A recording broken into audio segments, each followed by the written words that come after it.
Hello नमस्कार दोस्तों, क्या आपको पता है कि कनाडा एरिया के हिसाब से दुनिया की दूसरी सबसे बड़ी कंट्री है। उसके बावजूद यहाँ पर सिर्फ 38 मिलियन यानी कि 3 करोड़ 80 लाख लोग ही रहते हैं, जो कि यूएस कैलिफोर्निया की पॉपुलेशन से भी कम है, या फिर हम ये कहें कि दिल्ली की पॉपुलेशन से थोड़ा ही ज़्यादा है। और इसलिए यहाँ रूम बन जाता है इमिग्रेशन का, यानी कि दुनिया भर के दूसरे देशों से लोगों का कनाडा में आके रहने का, जो कि स्टूडेंट वीज़ा पे भी यहाँ आते हैं या फिर स्किल्ड वर्कर की कैटेगरी में यहाँ आते हैं। और हम सबको पता है कि हाल फिलहाल कनाडा में इमिग्रेशन का रेट बहुत ज़्यादा हाई है, और बहुत सारे इकोनॉमिस्ट का ये मानना है कि आने वाले समय में कनाडा इस सेम स्पीड से ना तो इमिग्रेंट्स को कनाडा बुला सकता है और ना ही इस इमिग्रेशन को स्टॉप कर सकता है।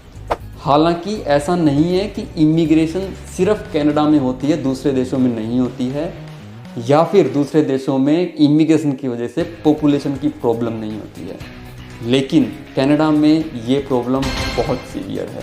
तो इस वीडियो में हम मेनली 3 चीज़ों के बारे में बात करेंगे। नंबर 1, कनाडा की इकोनॉमी इतनी सेंसिटिव क्यों है इमिग्रेशन के कॉन्टेक्स्ट में। नंबर 2, और इसका कनाडा और कनाडा में रहने वाले लोगों को क्या नुकसान उठाना पड़ सकता है। नंबर 3, कनाडा क्यों नहीं रोक पा रहा है इमिग्रेशन को, जबकि इमिग्रेशन एक बहुत बड़ा खतरा नज़र आ रहा है। शुरू करते हैं स्किल्ड माइग्रेशन से। स्किल्ड माइग्रेशन वो कैटेगरी है जहां पर किसी ने अपने ही देश में रहकर एक पर्टिकुलर स्किल की एजुकेशन ली है और वहाँ वर्क एक्सपीरियंस लेके अपने आप को स्किल्ड किया है। ये लोग दूसरे देश में जाकर अपनी स्किल को यूज़ करके जिस देश में जा रहे हैं उसके स्किल गैप को ख़त्म करते हैं और वहाँ की इकोनॉमी में कंट्रीब्यूशन करते हैं। अगर स्किल माइग्रेशन को, स्किल इमिग्रेशन को ठीक से मैनेज किया जाए तो किसी भी देश की इकोनॉमी के लिए रामबाण साबित हो सकती है, खासकर ऐसे डेवलप्ड देश या एडवांस्ड इकोनॉमी के लिए जहाँ का बर्थ रेट बहुत कम है और करंट पॉपुलेशन है वो एज्ड हो चुकी है। ये स्किल्ड इमिग्रेंट्स जो हैं ये किसी भी देश की यंग टैक्स पेइंग पॉपुलेशन को बढ़ाता है in comparison to aged population. दूसरा, ये लोग खाली हाथ नहीं आते हैं, ये हमेशा कुछ पैसा अपने साथ लाते हैं अपनी इनिशियल सेटलमेंट करने के लिए। हालांकि ये बहुत ज़्यादा पैसा नहीं होता है, लेकिन जब एक देश से लाए हुए पैसे को किसी दूसरे देश में लाके खर्च किया जाता है तो वो वहाँ की इकोनॉमी को ज़रूर बूस्ट करता है। दूसरी कैटेगरी है अमीर लोगों की। इस कैटेगरी में इन लोगों को कुछ पैसा इन्वेस्ट करने के लिए बोला जाता है, जिसके रिटर्न में इनको वीज़ाज दिए जाते हैं, परमानेंट रेजिडेंसी कमिटमेंट की जाती है और कुछ हद तक सिटीजनशिप की कमिटमेंट भी दी जाती है। ये वो लोग हैं जिनके पास पैसा बहुत है लेकिन एक अच्छा लाइफस्टाइल किसी दूसरे देश के अंदर ढूंढ रहे हैं। नेक्स्ट कैटेगरी है स्टूडेंट्स की। ये वो कैटेगरी है जो हर साल बिलियंस ऑफ डॉलर कनाडा के अंदर लेके आती है अपनी ट्यूशन फीस भरने के लिए। उसके साथ साथ ये लोग यहाँ आने के बाद लो पे जॉब्स भी करते हैं, जो कि मोस्टली एडवांस्ड इकोनॉमी के बच्चे नहीं करते हैं। इसका मतलब ये उस जॉब वैकेंसीज को भी फिल करते हैं जिसमें एक बड़ा स्किल गैप इस देश के अंदर प्रेजेंट है। दोबारा टच बेस करते हैं स्किल्ड वर्कर वाली कैटेगरी को। स्किल्ड वर्कर जिस कैटेगरी की जॉब करता है, उन जॉब को करवाने के लिए किसी भी डेवलप्ड नेशन को अपनी पॉपुलेशन को ट्रेनिंग देनी पड़ेगी और स्किल डेवलपमेंट देनी पड़ेगी, जिस पे बहुत समय और बहुत पैसा लगने वाला है। और जब ये स्किल्ड इमिग्रेंट यहाँ के इस कैटेगरी की जॉब को करते हैं तो ये सारा पैसा बच जाता है, ये सारा समय बच जाता है, और वो साथ ही साथ आकर जॉब स्टार्ट कर देते हैं तो टैक्स का रेवेन्यू भी बढ़ जाता है। और ये किसी भी डेवलप्ड इकोनॉमी के लिए सबसे पावरफुल टूल है। हालांकि इस प्रोसेस का जिस देश से इमिग्रेंट आ रहा है उसके ऊपर भारी नुकसान होता है। फॉर एग्जाम्पल, जब स्किल्ड वर्कर उस देश से निकला है तो वहाँ की स्किल कम हो रही है, और अगर अमीर लोग यानी कि इन्वेस्टर कैटेगरी के लोग वहाँ से निकले हैं तो उस देश के अमीर लोग और वहाँ का पैसा भी कम हो रहा है। बट इस चीज़ से किसको फर्क पड़ता है? हमारे बड़े कहते हैं कि एक अच्छी दिखने वाली चीज़ बहुत ज़्यादा लंबे समय तक नहीं चलती है, लेकिन ये अच्छा दिखने वाला इमिग्रेशन बहुत लंबे समय से चलता आ रहा है, स्पेशली कनाडा में। और यहीं से बनता है कनाडा का केस इंटरेस्टिंग। दोस्तों, अगर हम कोविड पेंडेमिक के आफ्टरमैथ की बात करें तो कनाडा के लिए इकोनॉमी को ठीक रखने का सबसे अच्छा तरीका इमिग्रेशन ही था, स्पेशली स्टूडेंट वीज़ाज। स्टूडेंट जब इंस्टीट्यूशंस और यूनिवर्सिटीज़ में पढ़ने आते हैं तो वहाँ यूनिवर्सिटीज़ को और बड़े बड़े इंस्टीट्यूशंस को फंड मिलता है जो कनाडा की इकोनॉमी को डायरेक्ट बूस्ट देता है।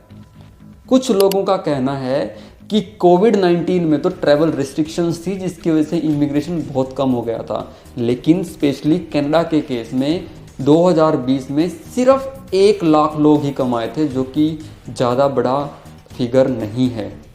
हाल फिलहाल कनाडा की एनुअल एवरेज लगभग 5 लाख नए इमिग्रेंट हर साल की है, जिसका मेजर पोर्शन इकोनॉमिक इमिग्रेशन ही है, जिसमें पीआर पे आने वाले लोग और स्टूडेंट वीज़ा पे आने वाले लोग आते हैं। दूसरी कैटेगरी रेफ्यूजीज़ की है, जो कि इकोनॉमिक कैटेगरी में नहीं आता है, इसलिए हम इसकी बात नहीं करेंगे। तीसरी कैटेगरी फैमिली रीजंस हैं। ये जो स्किल्ड वर्कर कनाडा में आते हैं, ये अपने पार्टनर को, अपने बच्चों को और अपने पेरेंट्स को भी साथ लेके आते हैं।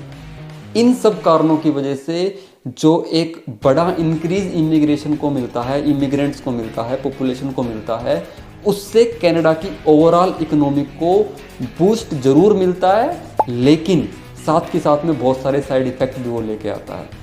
कनाडा की नेक्स्ट प्रॉब्लम है कि यहाँ की पॉपुलेशन एक हैंडफुल सिटीज़ यानी कि कुछ एक सिटीज़ में ही रहती है, जिसकी वजह से वहाँ पर डिमांड बढ़ जाती है, लेकिन सप्लाई उस स्पीड से नहीं बढ़ पाती जिस स्पीड से वहाँ डिमांड बढ़ रही है। जैसे कि हाउसिंग यानी कि घर। कनाडा ऑलरेडी टॉप रैंकिंग में आता है वर्ल्ड की टॉप अनअफोर्डेबल सिटीज़ की लिस्ट के अंदर, और इसी वजह से घर के प्राइस ही नहीं, घर के रेंट भी बढ़ जाते हैं। और इसका एक ही सोल्यूशन है, ज़्यादा से ज़्यादा घर बनाना, जो कि एक स्लो प्रोसेस है in comparison to speed of immigration. मैं फिर से रिपीट कर रहा हूँ कि किसी भी इकोनॉमी में वर्कर्स के बढ़ने से वहाँ की इकोनॉमी को बूस्ट जरूर मिलता है, लेकिन सप्लाईज पूरी नहीं होने की वजह से जो इक्वल डिस्ट्रीब्यूशन है रिसोर्सेज का उन्हीं वर्कर्स में, वो नहीं हो पाता है, जिसकी वजह से पर कैपिटा आउटपुट जो है वो नहीं बढ़ पाता है, या कुछ केसेस के अंदर तो घटना शुरू हो जाता है। और इसी वजह से कनाडा अपने ही साउथ नेबर कंट्री जैसे कि यूएसए यानी कि अमेरिका की पर कैपिटा जीडीपी से बहुत नीचे है। वो भी तब जब इन दोनों देशों के बीच में सिर्फ एक रिवर का डिफरेंस है। यूएसए में बिजनेस अपॉर्चुनिटीज़ और जॉब अपॉर्चुनिटीज़ ज़्यादा हैं, इसी वजह से वहाँ सैलरीज भी बहुत ज़्यादा हैं और टैक्सेस कम हैं। इसीलिए कनाडा रहने वाले लोग अच्छी अपॉर्चुनिटीज़ के लिए यूएस शिफ्ट हो जाते हैं कनाडा से। अब आपके समझ में आ रहा होगा कि अगर कनाडा ने अपनी इमिग्रेशन की स्पीड को स्लो किया तो वहाँ के स्किल्ड वर्कर की जो पॉपुलेशन है वहाँ कम हो जाएगी, क्योंकि जो एग्जिस्टिंग स्किल वर्कर्स थे जिनको कनाडा ने ट्रेन किया था और इमिग्रेशन स्टेटस दिया था, वो बेटर अपॉर्चुनिटी के लिए ऑलरेडी कनाडा को छोड़ के यूएस जा चुके हैं, specially in health care sector and in IT sector. और अगर कनाडा अपनी इमिग्रेशन की स्पीड को बढ़ा देता है तो यही लोग यहाँ पर आके यहाँ के बिजनेसेस में जॉब करने वाले हैं, और यहाँ के बिजनेसेस के पास फंडिंग बहुत लिमिटेड है, जिसकी वजह से अगर नंबर ऑफ वर्कर्स यहाँ के बिजनेसेस में बढ़ते हैं तो जो फंडिंग पर वर्कर का डिस्ट्रीब्यूशन है वो बहुत कम हो जाता है, और इसी वजह से कनाडा के जो बिजनेसेस हैं वो लेस प्रोडक्टिव हैं एज़ कम्पेयर टू यूएसए, और इसी वजह से कनाडा में यूएस से कम सैलरी भी दी जाती है। और अगर मान लो कनाडा में आने वाला स्किल्ड वर्कर मेहनत करके खूब कमाता है और जो पर कैपिटा जीडीपी जो थी देश की उसको मेंटेन भी कर लेता है, तो याद रखना कनाडा का वो फैमिली फ्रेंडली इमिग्रेशन सिस्टम, यानी कि वो वर्कर अपने साथ में बच्चे, अपना परिवार भी लेके आया हुआ है, जो लोग ज़्यादातर काम नहीं करते हैं यहाँ पे, जिसकी वजह से पर कैपिटा इनकम वापस से डाउन हो जाएगी। और एक बात और गौर करना दोस्तों, कनाडा ने 1 साल में ही इमिग्रेशन के टारगेट को डबल कर दिया था, तो क्या इसका मतलब ये है कि उससे पहले वाले साल में जो लोग इमिग्रेंट बन के यहाँ बुलाए गए थे वो अपनी जॉब या अपने बिजनेस से उस पर्टिकुलर स्किल के टारगेट और पर कैपिटा जीडीपी के टारगेट को कंप्लीट नहीं कर पाए। इस वजह से सरकार ने अगले साल उससे दुगने लोग बुला के उस टारगेट को पूरा करने की कोशिश की। God knows. दोस्तों, स्किल प्रोग्राम्स में तो फिर भी बहुत सारे चेक हैं जिसकी वजह से सारे इमिग्रेंट स्किल वर्कर प्रोग्राम के थ्रू नहीं आ पाते हैं। लेकिन कनाडा आने का एक ब्रह्मास्त्र है स्टूडेंट वीज़ा। कनाडा में जो भर भर के लो क्वालिटी एजुकेशन इंस्टीट्यूट खुले हैं वो रास्ता देते हैं स्टूडेंट वीज़ा को बच्चों को कनाडा में एंट्री दिलाने का। अब ऐसे इंस्टीट्यूशंस में ना तो पढ़ाई करवाई जाती है और ना यहाँ आने वाला बच्चा पढ़ाई करता है। इसका मतलब इमिग्रेशन हुई, पॉपुलेशन बढ़ी, लेकिन उसने कोई स्किल नहीं सीखी और जो स्किल गैप था उस देश का, कनाडा का, वो वापस से स्किल गैप उतना ही रह गया। इसीलिए इन इंस्टीट्यूशंस को कनाडा में नाम दिया गया है डिप्लोमा मिल्स का, जहाँ पर फैक्ट्री है डिप्लोमास को छापने की। और स्टूडेंट वीज़ा कैटेगरी के अंदर बहुत ज़्यादा फ्लेक्सिबिलिटी दी गई है जिसकी वजह से स्टूडेंट अपने टर्म ब्रेक्स के अंदर फुल टाइम जॉब कर सकता है, साथ साथ में वो अपने पार्टनर्स को और अपनी फैमिली को यहाँ पे लेके आ सकता है। और तो और वो यहाँ पर अपना घर भी खरीद सकता है क्योंकि वो यहाँ रह रहा है, तो फॉरेन इन्वेस्टमेंट वाली रेस्ट्रिक्शन की कैटेगरी में नहीं आता है। फॉर एग्जांपल अगर हम बीसी की बात करें तो थाउजेंड्स ऑफ स्टूडेंट्स ने मिलियन डॉलर से ऊपर की प्रॉपर्टीज़ को स्टूडेंट स्टेटस पे ही खरीदा। और ये एक और रीज़न बना जिससे होम क्राइसिस बढ़ा और घरों के प्राइसेस और बढ़ गए। इसीलिए कनाडा अपनी इमिग्रेशन रेट को कम नहीं कर सकता है क्योंकि यहाँ पर स्किल्ड वर्कर की कमी हो जाएगी। दूसरी तरफ कनाडा अपनी इमिग्रेशन रेट को हाई भी नहीं रख सकता है बिना पर कैपिटा जीडीपी को मेंटेन किए, क्योंकि इससे कॉस्ट ऑफ लिविंग हाई हो जाएगी। So it's a population trap. और अगर highest level of household debt की बात करें तो Canada already worldwide top countries में से एक है।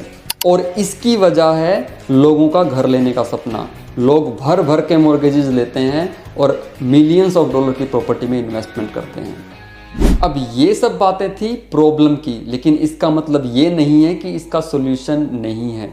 अगर हम डिमांड वाले फैक्टर को पकड़ें तो उसका सॉल्यूशन है ज़्यादा से ज़्यादा घर बनाना। जिन सिटीज़ के अंदर पॉपुलेशन डेंस है उन सिटीज़ के अंदर सबसे बड़ी प्रॉब्लम घर बनाने में आती है जोनिंग रेस्ट्रिक्शन की। तो कनाडा सरकार को इन रेस्ट्रिक्शंस को थोड़ा ढीला छोड़ना पड़ेगा जिससे सिटीज़ को एक्सपेंड करने में हेल्प मिल सके और वहाँ ज़्यादा से ज़्यादा रेजिडेंशियल जोन डेवलप किए जा सकें। और अगर ज़्यादा रेजिडेंशियल जोन डेवलप होंगे तो कंस्ट्रक्शन सेक्टर को बूस्ट भी मिलेगा और नए आने वाले इमिग्रेंट्स तो हैं ही इस स्किल कैटेगरी को गैप को फिल करने के लिए। और दूसरी तरफ अगर बात करें इमिग्रेशन रेट की तो कैनेडियन गवर्नमेंट ने ऑलरेडी कुछ स्टेप लिए हैं जिससे इन्होंने अपने एनुअल और आने वाले सालों के जो इमिग्रेशन के टारगेट हैं उसको कम किया है और इंस्टीट्यूशंस और स्कूल्स और कॉलेजेस के ऊपर रेस्ट्रिक्शंस और रूल्स जो हैं वो स्ट्रिक्टली इम्प्लीमेंट किए हैं। अब पूरी दुनिया की नज़र है कनाडा के इमिग्रेशन और इकोनॉमी के ऊपर, क्योंकि अब कनाडा की हाई इमिग्रेशन की वजह से यहाँ की इकोनॉमी ज़्यादा और ख़राब होती है या कनाडा इस पूरे क्राइसिस से ऊपर उभर के आता है। दोनों ही सिनेरियो के अंदर हर देश को कनाडा से सीखने को मिलेगा। तो चलिए आप और हम भी इसमें कंट्रीब्यूशन करते हैं और जब हम यहाँ पढ़ने आ रहे हैं तो अपनी स्किल को एक्वायर करें, अपनी पढ़ाई को पूरा करें और उस पर्टिकुलर कैटेगरी की स्किल गैप को कंप्लीट करें। और अगर आप एक एज ए स्किल्ड माइग्रेंट यहाँ पे आ रहे हैं तो अपने एड ऑन कोर्सेज को टाइम पे पूरा करें और उसी कैटेगरी के अंदर अपनी जॉब को हासिल करें ताकि हम भी अपना कंट्रीब्यूशन दे पाएँ कनाडा की इकोनॉमी को बैलेंस करने में। अगर आपको ये वीडियो पसंद आया तो इसको शेयर जरूर कर दीजिएगा। अगले हफ्ते मिलेंगे हम आपको एक नए पॉडकास्ट के साथ। तब तक के लिए आपका दिन शुभ हो, आपकी सेहत अच्छी रहे और आप निरंतर प्रगति करते रहें। जय राम जी की।